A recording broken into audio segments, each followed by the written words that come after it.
በአንድ ምጥ ብቻ አንድ ጊዜ ብቻ በምጥ ብትወልድ አንድ ሴት ለማህፀን መንሸራተት 4 እጥፍ የመጋለጥ እድል አላት። የሆነ እቃ ላይ ቁጭ ያለን አይነት ስሜት ሊሆን ይችላል የሚሰማን ገና ውስጥ ስለሆነ ሙሉ ለሙሉ ውጭ ወጥቶ ላናየው እንችላለን። ስለዚህ እንደዛም አይነት ስሜት ካለ ምናልባት የማህፀን መንሸራተት ሊሆን ይችላል። ሀገር ላይ እንደ ሜጀር ሪስክ ባንወስደው ማጨስ አንዱ ሪስክ ስለሆነ ታጨስ ሴት ካለች ወደፊት ሪስኳን ስለሚጨምረው እሱን ማቆሙ የቤተሰብ መበተን ሊያመጣ ይችላል አይደል? ከባባድ ነገሮችን ማንሳት የጉልበት ስራ የሚሰሩ ሴቶች ላይ ሊከሰት ይችላል። ሙሉ ለሙሉ ማህፀን የሚወጣበት ጊዜ አለ፣ ወይም ደግሞ እንቁላል የሚያመርተው ኦቫሪ የሚባለው ኦርጋን ብቻ የሚወጣበትም ጊዜ አለ። ስለዚህ እነዚህ ሰርጀሪዎች አንዳንድ ጊዜ ማረጥን ሊያስከትሉ ይችላሉ።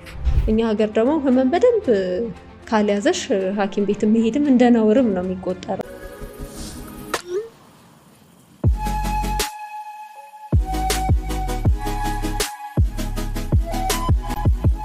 ሰላም ጤና ይስጥልን ውድ ተመልካቾቻችን፣ ይህ ዘመናዊ ሕክምና ከባህላዊ አስተምሮ እንዲሁም ከማህበረሰብ ጤና ሳይንስ አንጻር የምንመለከትበት እነሆኛ ፖድካስታችን ነው።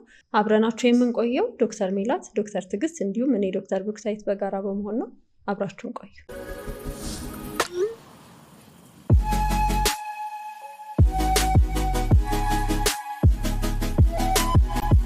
ብሩኬ ዛሬ እንግዲህ የምናወራው ስለ ማህፀን መንሸራተት ነው አይደለም የሆነው፣ ወይም ደግሞ ፒኦፒ ፐልቪክ ኦርጋን ፕሮላፕስ የምንለው።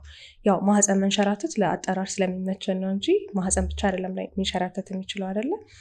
ዩዥዋሊ ፐልቪክ ኦርጋን ፕሮላፕስ ማለት ፐልቪክን ወደ አማርኛ ስናመጣ ወደ ዳሌ ወደሚለው ነው የሚሄደው ማለት ነው አይደል?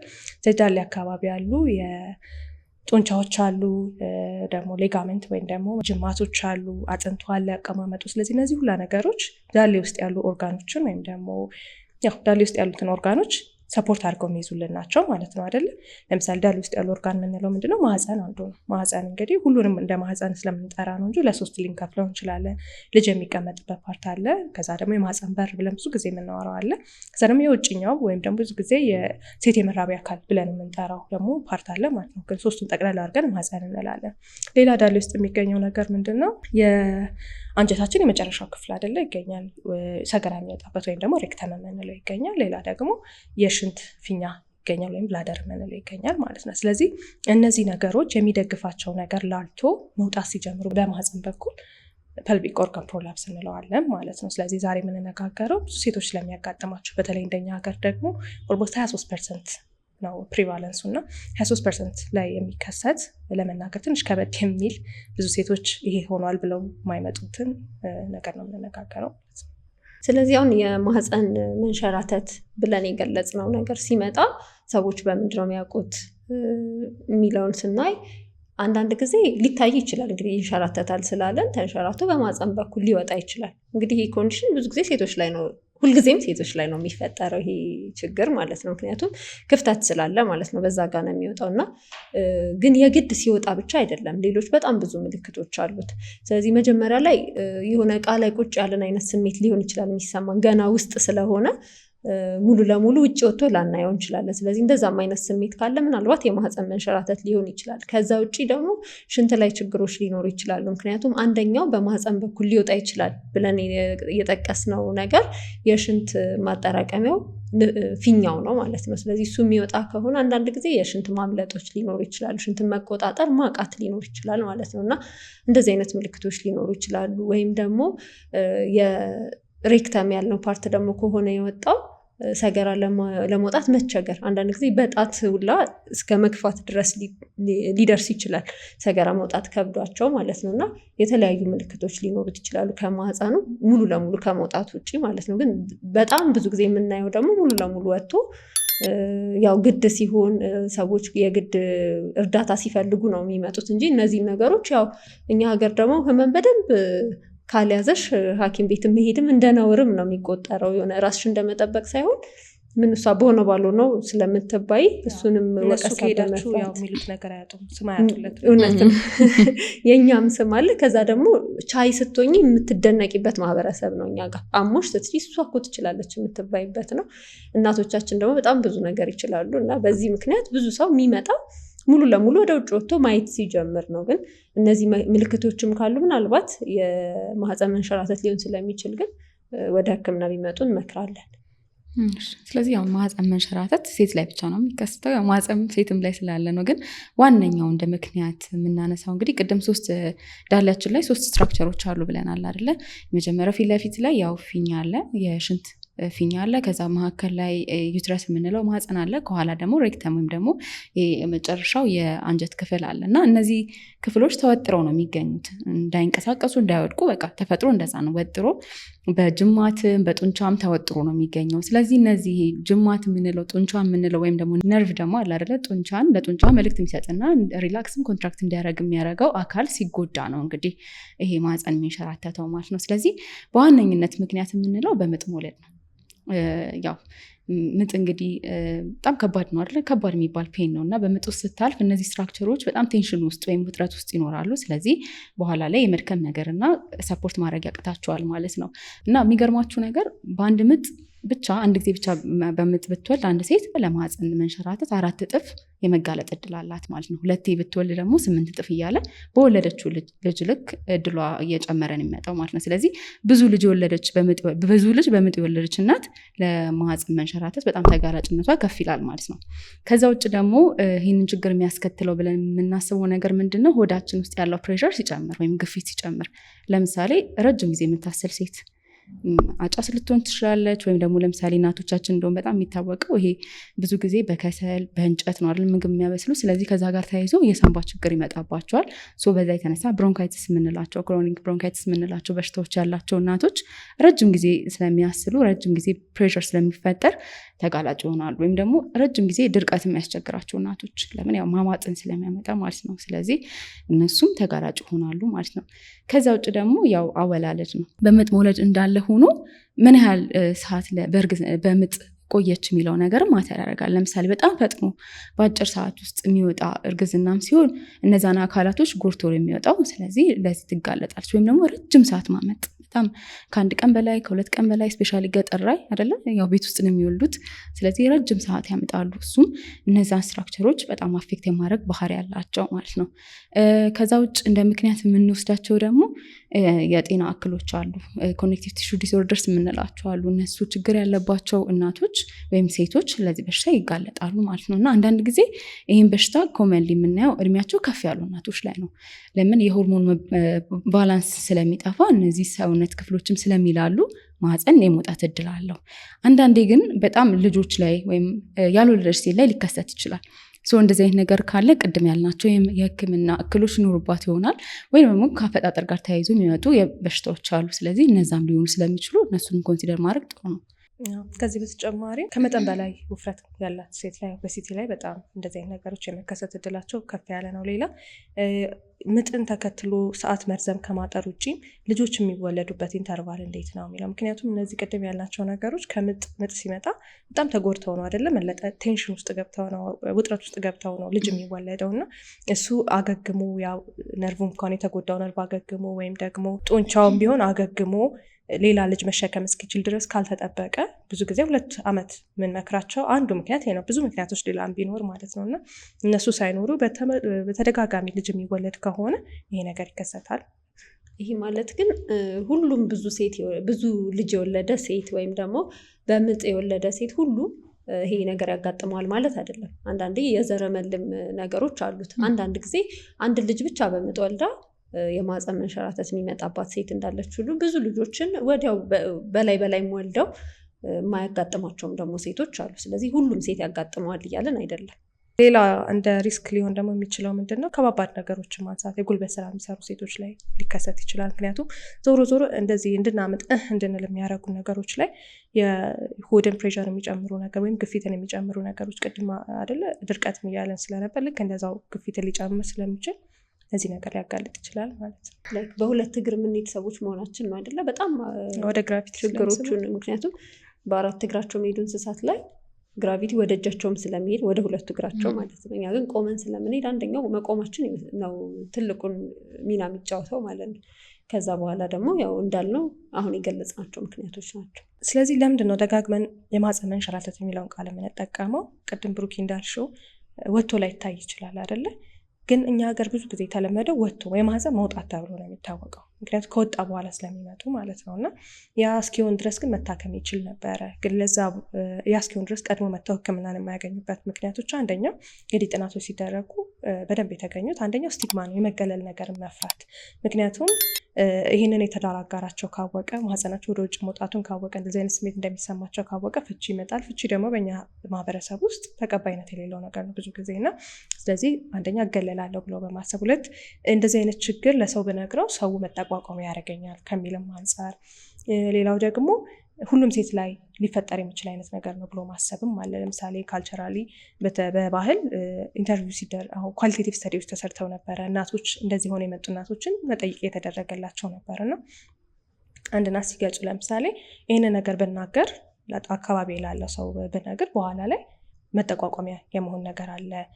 ሌላኛው እናት ደግሞ ሲናገሩ በእኔ እድሜ ሁሉም ሰው የሚያጋጥመው አይነት ነው ብዬ ነው ማስበው፣ በአካባቢያችንም የተለመደ ነገር ነው የተለመደ ነገር ነው ብሎ የማሰብ ነገር። አሁን እኚህ ሴት ከ6 ዓመት በኋላ የመጡ ናቸው። ከ6 ዓመት በፊት እንደዚህ አይነት ነገር ተሰምቷቸው ሳይታከሙ ዘግይተው መጥተው ነው እንግዲህ የ69 ዓመት ሴት ናቸው ይሄንን ያሉት ማለት ነው። እና ያው ኖርማል ነው ሁሉም ሴት ላይ ይሄ ነገር ይከሰታል ብዬ ስለማስብ ነው ብለዋል ማለት ነው። እና ሌላው ምንድን ነው የጤና መረጃው አለመኖር፣ ምክንያቱም እንደሚያሳፍር ነገር ነው የሚታሰበው። ይሄ ነገር ሲሰማቸው ምን እየተሰማቸው እንደሆነ ራሱ ግንዛቤ ማጣት ነገር አለ። ስለዚህ እሱም መሆን፣ ሌላው የሚደግፋቸው አካል አለማግኘት። ይሄ ነገር አለብኝ ብለው ለሆነ ሰው ቢናገሩ ራሱ እንዴት ነው የሚታከመው? ስለዚህ ለሕክምናው ይሄማ ከባድ ነገር ነው ተብሎ፣ ምክንያቱም ሁሉም ነገር ወደ ቀዶ ጥገና ወይ ደግሞ እንዴት ይሄን ይመለሳል የተባለ ሌላ ነገር ስለሚኖር ከኢኮኖሚም አንጻር አቅም የማጣት ነገር፣ በትዳር አጋራቸውም ያለመደገፍ ነገር አለ ማለት ነው። ስለዚህ አንድ እናት እንደውም ቃለመጠይቁ ላይ ሲመልሱ አንድ ጥናት ላይ ማለት ነው ባለቤታቸው 2ኛ ሚስት አለው። ስለዚህ ስለሳቸው ጤና ብዙ አይጨነቅም እና ይሄ ነገር ካጋጠማቸው ረጅም ጊዜ ነው። ግን ለማን ይንገሩት ይሄንን ነገር? ለባለቤታቸው እንዳይነግሩ። እሱ ሌላ ትዳር ውስጥ ነው ያለው። 2ኛ ሚስት ተፋተው ሲሆን 2ኛ ሚስት ውስጥ ነው ያለው። ስለዚህ እሳቸው ደግሞ ለራሳቸው ይህን ወስነው ብር ኖሯቸው መታከም አይችሉም እና በዛ ምክንያት እንደዘገዩ ሲናገሩ ነበር ማለት ነው። እና እነዚህ አንድ ታካሚዎች ቀጥታ መጥተው ከእፍረት ይሄ መገለልን አልፈው የባህል ተጽዕኖን አልፈው ሕክምና እንዳያገኙ የሚያደርጋቸው ነገር ነው ማለት ነው። ሴት ልጅ ኢምፓወር ትደረግ፣ ስራ ትስራ፣ ገቢ ኑራት የምንለው አንደኛው ምክንያት ይሄ ነው አይደል? የሆነ የጤና እክል እንኳ ቢገጥምሽ በራስሽ ሕክምና ሄደሽ ሲክ የማድረግ ቢሄቪየር አይደለ ልምድ የሚኖርሽ ገንዘብ እጅሽ ላይ ሲኖር ነው። አለበለዚያ ከባለቤትሽ ጠይቀሽ የምታመጪው ገንዘብ ሲሆን ግን ሄዶ ማለት ለምንድን ነው ሊላት ይችላል፣ መናገር ላትፈልግ ትችላለች። ስለዚህ እነዚህ ችግሮች ይኖራሉ ማለት ነው። ከዛ በተጨማሪ ደግሞ የባህል ሕክምና ጋር የመሄድም አይነት ባህሪ አለ። ብዙ ጊዜ እንደውም ቁስለት ሁላ ፈጥሮ የሚመጡ ሰዎች አሉ። ብዙ የባህል መድኃኒት ላዩ ላይ ስለሚደረግበት ቅጠላ ቅጠሎች ሊሆን ይችላሉ፣ ሌላ ነገርም ስለሚደረግበት አልሰር ወይም ቁስለት ፈጥሮ ኢንፌክሽን ፈጥሮ ብዙ ነገር ሆኖ ደግሞ ሽታ እስከ መፍጠር ድረስ ቆይቶ ደግሞ የሚመጡ ሰዎችም አሉ። እኔ እንደውም አንቺ ስትገረመኝ እንጂ የሚመስለኝ እኔ ብቻ ነኝ ማለት የሆነ ነገር ሲያጋጥምሽ እኔ ብቻ ነኝ ብለሽ የምታስብ የለም። እንደዛ ነው የሚመስለኝ። እኔም ሰው አዌርነስ ያለው አይመስለኝም። እኔ ብቻ ነኝ ብለሽ ታስቢ ደግሞ ያው ለሰው ለመንገር ትፈሪያለሽ። በእኛ ማህበረሰብ ደግሞ የሆነ ችግር አለ ምናምን ብለሽ ለሰው ስታዋዩ ያው እሳቸው እኮ እንዲያለባቸው ወይ እሷ እኮ እንዲያለባት ብሎ ያወራል። ግን አለማወቅ ማለት ነው። ይሄ አዌርነስ የግንዛቤ እጥረት ስላለ ወደዚህ ሂጂ ወደ ሕክምና ሂጂ ብሎም ልክ እንዳንቺ አይነት ሰው ነው ያለው። ከአንቺ ትንሻል ያለ ሰው ካለ ሊነግርሽ ይችላል። ግን ተመሳሳይ ስታተስ ላይ ከሆነ የምትኖሪው እንዳልነው ያልተማረች የራሷ ገቢ የሌላት አይነት ሴት ከሆነች የምትማከሪውም ሰው ላታገኝ ትችያለሽ። ስለዚህ በዚህ ምክንያት ወደ ሕክምና ይሄዱ ማለት ነው። ሌላው ስሪዲሊ የምንለው ነገር አለ። ብዙ ጊዜ የስነ ተዋልዶ ጤና ላይ ስናወራ ስሪዲሊ የምንላቸው ነገሮች አሉ። የመጀመሪያ አንቺ አወራሹ ነው። ለምን ሴቶች እንደዚህ አይነት የጤና እክል ሲያጋጥማቸው የማይደርሱበት 3 የመዘግየት ምክንያቶች ብለን መግለጽ እንችላለን። የመጀመሪያው ምክንያት የሚሆነው ከቤት መውጣት አለመቻል። አንደኛ ቅድም እንዳለው ብር አለመኖር ሊሆን ይችላል፣ ስለ ነገሩ አለማወቅ ይችላል። ስለዚህ ከቤቷ ገና አልወጣችም። አንደኛው መዘግየት እዛ ጋር የሚፈጠረው። ሁለተኛ የጤና ተቋሙ አለ፣ እናትየዋለች፣ መሀል ላይ የሚፈጠር ዲሌይ። ያ ምንድነው እንግዲህ አውቃለች ችግሩ እንዳላወቀች፣ ብር አወቀች፣ ግን መድረስ ትችላለች ወይ? አገልግሎቱ ያለበት ቦታ ላይ ርቀት የለውም ወይ? ሪፈር ማይደረግበት ቦታ ነው። አሁን ለምሳሌ ያወራነውን ችግር በአቅራቢያዋ መታከም ትችላለች ወይ? ትራንስፖርት አለ ወይ? ሰላም ነው ወይ አካባቢው ለመሄድ ብትታመም ራሱ ማለት ነው። ስለዚህ ሁለተኛው ማርፈድ የሚከሰተው ከቤቷ ወጥታለች ግን መንገድ ላይ ነው የሚሆነው ማለት ነው። ሶስተኛ መዘግየት የሚከሰተው ሐኪም ቤት ከደረሰች በኋላ ነው። ከደረሰች በኋላ አገልግሎቱስ ይሰጣል እዛ ቦታ ላይ? ባለሙያዎች ውስጥ እንዴት ናቸው?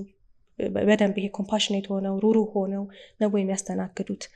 ይሄን መድኃኒት ውሰድ ቢባል ያ መድኃኒት እዛ አለ ወይ፣ አገልግሎቱ አለ ወይ የሚባለው ደግሞ ሶስተኛ መዘግየት ይሆናል ማለት ነው። እና ብዙ ጊዜ ፕሮግራሞችም ሲቀረጹ እነዚህ ነገሮች ታርጌት ያደረጉ ነው የሚሆኑት ማለት ነው። እነዚህ ሴቶች ታዲያ ወደ ሕክምና ሲመጡ የምናደርግላቸው ነገር ምንድን ነው የሚለውን ደግሞ ስናይ የመጀመሪያው ፔዛሪን ይባላል። እቃዎች ናቸው፣ ወደ ማህፀን ውስጥ የሚገቡ ነገሮች ናቸው እና እነዚህ ነገሮች ለምን ይጠቅማሉ? አንዳንድ ጊዜ አሁን ቅድም እያልን ነበር ምልክቶቹን ስናወራ ሽንት ላይ የመቆጣጠር ችግር ሊኖር ይችላል ብለናል፣ ሰገራ ላይ እንደዛ። አንዳንዴ ደግሞ ግን በግንኙነት ሰዓት ህመም ሊኖር ይችላል እና ያው አንድ ሰው ላይ ብዙ ችግር ሊኖር ይችላል አይደል? የማህፀን መንሸራተት ብቻ ላይሆን ይችላል እና በማህፀን መንሸራተቱ ነው የመጣው ወይስ ደግሞ በሌላ ምክንያት ነው የመጣው የሚለውንም ይለይልናል ፒዛሪ የምንለው ነገር። ምክንያቱም እሷ ልክ ስትገባ በማህፀን መንሸራተቱ ምንድነው የምታረገው? እላይ ትገባለች። ብዙ ሰው ዲስኮንፈርት የሚፈጠር ይመስለዋል፣ ግን እንደውም በጣም ኮንፈርተብል ነው የሚሆኑት የማህፀን መንሸራተት ያለባቸው ሰዎች። ልክ እሱ ሲገባ ልክ ቅድም ያልናቸው ጡንቻዎች ወይም ደግሞ ጅማቶች የሚሰሩትን ስራ ነው የምትሰራው። ትገባና ትደግፈዋለች ማለት ነው ያለውን ስትራክቸር። ስለዚህ ምንድነው የሚሆነው? ሽንት መቆጣጠሩ በዛ ምክንያት የመጣ ከነበረ፣ ይህ ህመሙ በዛ ምክንያት የመጣ ከነበረ ኮምፕሊትሊ ይቆማል ልክ ፒዛሪው ሲገባ ማለት ነው። እና ሰርጀሪ የማይሰራበት በቀላሉ ሊደረግ የሚችል በጣም ቀላል ህክምና ነው ማለት ነው። ግን ምንድነው ሳይዙ እንደየሰው ይለያያል። ስለሚለያይ ያው ሳይዙን መወሰንና ማስገባት ነው የሚሆነው። አይነቶቹም ይለያያሉ ማለት ነው። እንግዲህ በጣም በስፋት የሚገኙ አይመስለኝም እኛ ሀገር ላይ፣ ግን በተወሰኑ መልኩ ይገኛሉ። ስለዚህ እሱኛው አንድ ኦፕሽን ነው። ሌሎቹ ደግሞ ሰርጀሪዎች አሉ። ሰርጀሪ ስንል ብዙ አይነት ሰርጀሪዎች አሉ። አሁን በሆድ በኩል ተቀዶ ምናምን ይሰራል። ግን ደግሞ አንዳንዴ ምንም ሆድ ሳይቀደድ በማህፀን በኩል ተደርጎ ደግሞ የሚሰሩ ቀላል ሰርጀሪዎችም አሉ ማለት ነው ለእንደዚህ አይነት ህክምና የሚሆኑ። ስለዚህ ህክምና አለው። ስለዚህ መምጣትና ማግኘት ይችላሉ ማለት የትኛውም የህክምና ቦታ ላይ። ሰርጀሪ ሲባል በሆድና በማህፀን ብቻ መሆን ሳይሆንም ለምሳሌ እድሜዋ ምንድን ነው ማለት በእድሜም ይወሰናል። በጣም እናቶች ሲሆኑ ወይም ደግሞ መውለድ የማያስቡ እናቶች ሲሆኑ፣ ወልዳ የጨረሰች እናት ስትሆን ወይም ደግሞ የመውለድ እቅድ ሲኖራት የሚሰሩ ሰርጀሪዎች ይለያያሉ ማለት ነው። አንደኛው ሰርጀሪው ምንድን ነው የሚሆነው? ማህፀንን ማስወጣት ድረስ የሚካሄድበት አይነት ሰርጀሪ አለና እዚህ ጋር ማህፀንን ማስወጣትና ማረጥን አይደለ ብዙ ጊዜ ሰዎች ያምታቱታል። አንዳንድ ጊዜ ሙሉ ለሙሉ ማህፀን የሚወጣበት ጊዜ አለ፣ ወይም ደግሞ እንቁላል ነው የሚያመርተው ኦቫሪ የሚባለው ኦርጋን ብቻ የሚወጣበትም ጊዜ አለ። ስለዚህ እነዚህ ሰርጀሪዎች አንዳንድ ጊዜ ማረጥን ሊያስከትሉ ይችላሉ። በመጀመሪያ ምንድን ነው ማረጥ የሚለውን ነገር ብናይ፣ ማረጥ ማለት እንግዲህ ሴት ልጅ ዘሯን መተካት አለመቻል ማለት ነው አይደለ? ስለዚህ ያ የሚሆነው መቼ ነው? ኦቫሪ የሚባለው ኦርጋን እንቁላል መልቀቅ ያቆማል። ከዛ ውጭ ደግሞ የኦቫሪ ስራው ምንድን ነው? ሆርሞኖች አሉት ኤስትሮጅን እና ፕሮጀስትሮን የሚባሉት እና እነሱንም መመረት ያቆማል ማለት ነው። ስለዚህ እነዛ መመረት ሲያቆሙ ሰውነት ላይ የሚመጡ ለውጦች ይኖራሉ፣ ያው አለመውለድም ጨምሮ ማለት ነው። ስለዚህ ሂስቴሬክቶሚ ሲኖር ማህፀን ብቻ ከወጣ ይሄ ነገር አይኖርም። ለምን? ዋናው ኦቫሪ መኖሩ ነው የሚያስፈልገው። ኦቫሪ እስካለ ድረስ እነዚህ ሆርሞኖች ይመነጫሉ ማለት ነው። ግን ኦቫሪውም ማህፀንም ከወጣ ግን ያው ወደ ማረጥ ይመራል ማለት ነው። ስለዚህ ያው እድሜዋ ገና ያልሆነች እናት ምናልባት ይህ ሰርጀሪ ላይሰራ ይችላል ማለት ነው። እና ብዙ ጊዜ ምናልባት የማይመጡበትን ምክንያት ይህን ፍራቻ ሊሆን ስለሚችል በዚህ ላይ ክሊር እናድርገው ብዬ ነው። ማህፀን የምንለው አሁን ልጁ የሚቀመጥበት ማለት ነው። ልጁ የሚቀመጥበት ብቻ ከሆነ የሚወጣው ብዙ ሰው ልጅ መውለዱን ብቻ አይደለም የምንፈራው። ብዙ ጊዜ ሴት ላይ እኮ ልጅ አለመውለድ ብቻ አይደለም የሚያስፈራሽ። አሁን ልጁ የሚቀመጥበትም ከሌለ አርግዛ መውለድ አትችልም አንድ ሴት። ነገር ግን ሌላ ምን ያሳስብሻል? ፔሪድ መኖሩ አለመኖሩ፣ ሆርሞኖቹ አሉ የሉ። ምክንያቱም ሴት ልጅ አብዛኛው ነገሯ በሆርሞን ነው አይደለም የሚጠበቀው። መልክሽ ሊሆን ይችላል፣ የቆዳሽ ነገር ሊሆን ይችላል፣ የአጥንት ጥንካሬ ሊሆን ይችላል፣ ብዙ ነገሮች ማለት ነው። እና ኦቫሪ ያልነው ወይም እንቁላሉ የሚቀመጥበት ፓርት ካልወጣ እሱ ነገር ይቀጥላል ማለት ነው። ኢስትሮጅን ስቲል ታመርታለች። ስለዚህ ይሄ ሜኖፖዝ ወይም ማረጥ የምንለው ጋር አትደርስም ማለት ነው። ግን ፔሪድ ደግሞ አታይ ፔሪድ ላታይ ትችላለች፣ ግን እንትኑ አለ፣ ሆርሞኑ አለ። ሜኖፖዝ ብለን እኮ የምናክማቸው ምልክቶች አሏል። ማረጥ ብለን የምናክማቸው ለምሳሌ አጥንት መሳሳት አለ፣ ሆት ፍለሽ የምንለው ወይም በጣም የሚሞቃቸው ምናምን አይደል ምልክቶች አሉ ከማረጥ ጋር ተያይዘው የሚመጡ ማለት ነው። እና እነሱ ችግሮች ግን አይኖሩም ኦቫሪ እስካለ ድረስ። ብሩኬ ካልሽን ከሰርጀሪ ውጭ ከፔሳሪ ውጭ ደግሞ ሌላ የኬግል ኤክሰርሳይዝ የምንለው በጣም ቀላል ባለንበት ቦታ ሁነን የምንሰራው ኤክሰርሳይዝ አለ።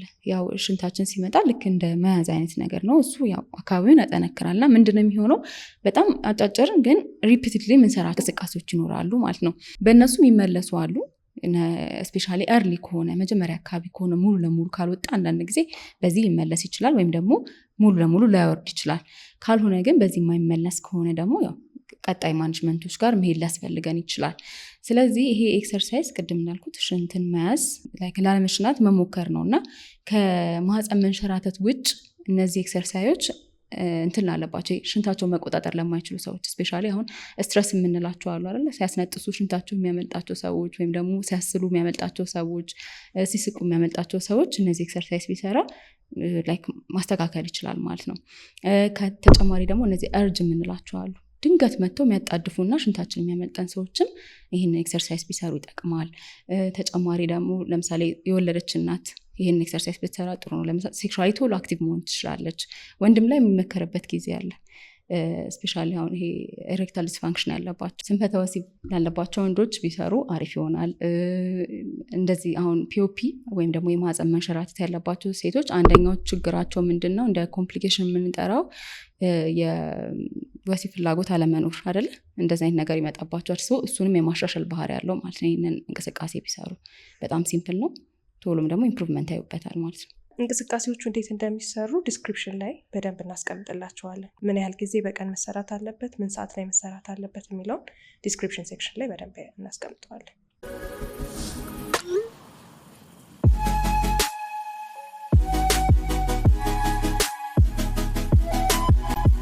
ስለዚህ የማህፀን መንሸራተት ወይም መውጣት በረጅም ጊዜ ቆይታ የሚያመጣቸው ተጽዕኖዎች አሉ አይደለ?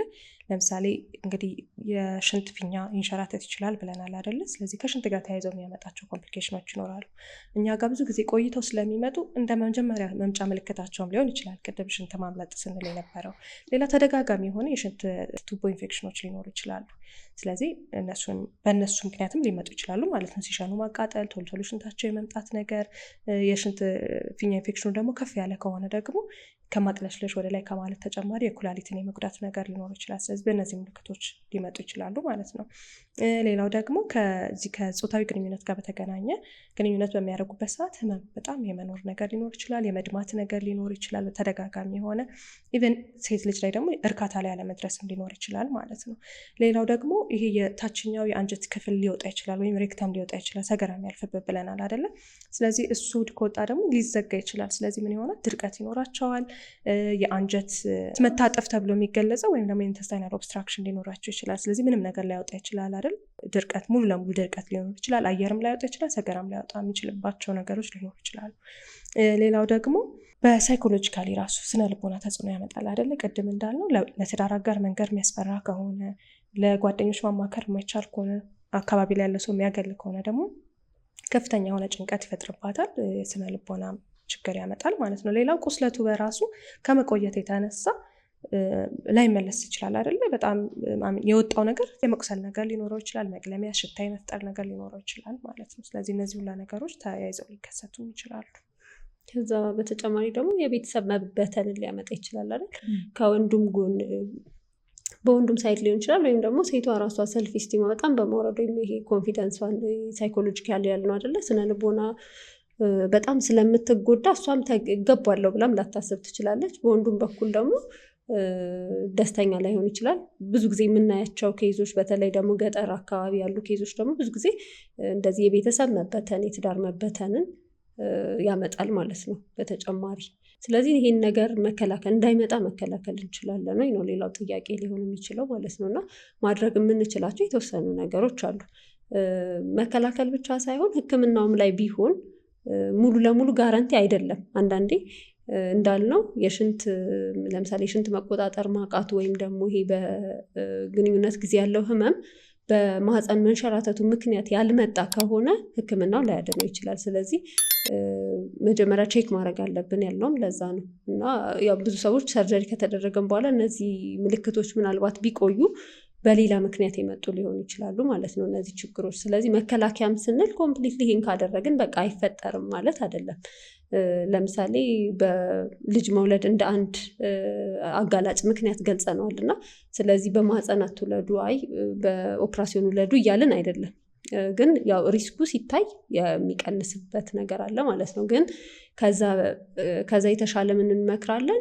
የልጅ መውለድን ማራራቅ አይደለም 2 ዓመት የምንልበት ምክንያት ከሌሎች ከብዙ ጉዳቶቹ በተጨማሪ አንደኛው ይሄ ነው። ምክንያቱም ያልጠነከረ ጅማት ጡንቻ ነው የሚኖራቸው። እዛ ላይ ደግሞ ሌላ ፕሬዠር፣ ሌላ ግፊት መጨመር ስለሚሆን ማለት ነው።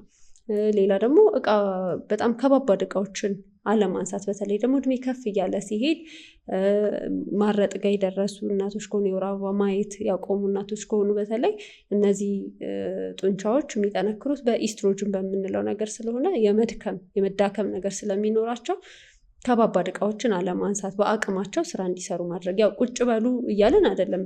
በተለይ ደግሞ የማህፀን ኢቭን መንሸራተት በትንሹ የመጣባቸውም ሴቶች ቢሆኑ በቃ ቤት ቁጭ ብላችሁ ዋሉ እያልን አይደለም። ኤክሰርሳይስ ነው እንደውም የበለጠ የምናበረታታው። ግን በጣም ከባባድ የሆኑ እቃዎችን ደግሞ ማንሳት አይኖርባቸውም ማለት ነው። ሌላ ደግሞ ያው የተመጣጠኑ ምግቦችን መውሰድ አይደል፣ ራስን ኤክሰርሳይዝ ማድረግ፣ ብቁ ማድረግ። አሁን እንደውም ጥሩ ይሄ ከዘመናዊነቱ ጋር የመጣ ነገር ምንድን ነው? ልጅ ከወለድሽ በኋላ ኤክሰርሳይሶችን ማድረግ አይደለ፣ ለልጅ ለወለደ ሰዎች እየተባለ ዩቲዩብ ላይ በጣም ብዙ ቪዲዮዎች አሉና እናቶችም ሲሰሩ አያሉ አሁን ላይ ያሉ እናቶች እና በጣም ጥሩ ልምድ ነው። እንዲቀጥል ነው የምናበረታታው። ሌላው ኪግል ኤክሰርሳይስ መጠቀም እንችላለን እንደተባለው፣ በተለይ የወለደች እናት ላይ ኪግል ኤክሰርሳይስ በቃ ሽንት የመያዝና የመልቀቅ አይነት ኤክሰርሳይስ ዝም ብላ ቁጭ ብላን ባለችበት ቦታም ላይ ማድረግ ትችላለች።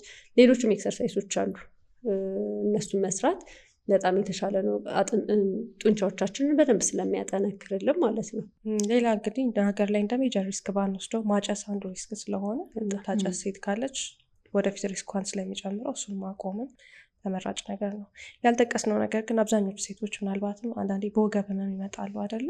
የወገብ ህመም ኃይለኛ የሆነ የወገብ ህመም ኖሯቸው ማለት ምን እንደሆነ ሳይረዱት ከወገብ ህመም አንዱ ኮዝም ይሄ ሊሆን ይችላል። እና የወገብ ህመም በጣም ብዙ ሰው ላይ አይደለ ምክንያቱ ሳይታወቅ ያው ምክንያቱም ሌሎች ምክንያቶችም ይሄ የማይታከሙ ምክንያቶችም ወገብ ህመም ሊያመጡ ስለሚችሉ ብዙ ሰው ወገቤን ያመኛል እያለ ሕክምናም እየሄደ በማስታገሻ እንዲሁ ደግሞ በመታሸትም በማለትም የሚመላለስ በጣም ብዙ ሰው እንዳለ ይታወቃል። እና አንደኛው ምክንያት እንዳልሽው ይሄ ስለሆነ ለጤና ባለሙያውም ይሄን ነገር ኮንሲደር ለማድረግ ቢጀመር ደግሞ ጥሩ ነው። ይሄም ሊሆን ይችላል ብሎ ማሰቡ ማለት ነው።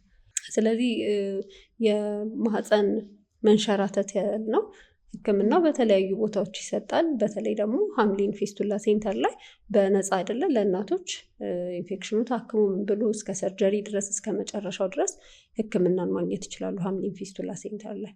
ሌሎችም ቦታዎች ላይ ይሰጣል። ግን ያው ሀምሊን መግለጽ የፈለግነው ደግሞ አንደኛ በጣም ታዋቂ ነው አይደለ? የፊስቱላ ህክምናዎችን በመስጠት ከዛ ደግሞ እንደዚህ ማህፀን መንሸራተቶችን በመስጠት ሴቶችን በማጎልበት በማስተማር አይደል? አይምሯቸውን በደንብ በቃ አስተሳሰባቸውን የተስተካከለ እንዲሁም በማድረግ ስራ ሁላ በመስጠት እዛው እንዲኖሩ በማድረግ ብዙ ኮንትሪቢዩት እያደረገ ለሀገር እያደረገ ያለ ድርጅት በመሆኑ እና በነፃ ደግሞ ህክምና ሊያገኙበት የሚችሉበት ቦታ ስለሆነ ለዛ ነው መግለጽ የፈለግነው ሀምሊንን ማለት ነው። እንግዲህ ዛሬ ፕሮግራማችን ይሄን ይመስል ነበረ። ጥሩ እውቀት እንዳገኛችሁበት ተስፋ እናደርጋለን።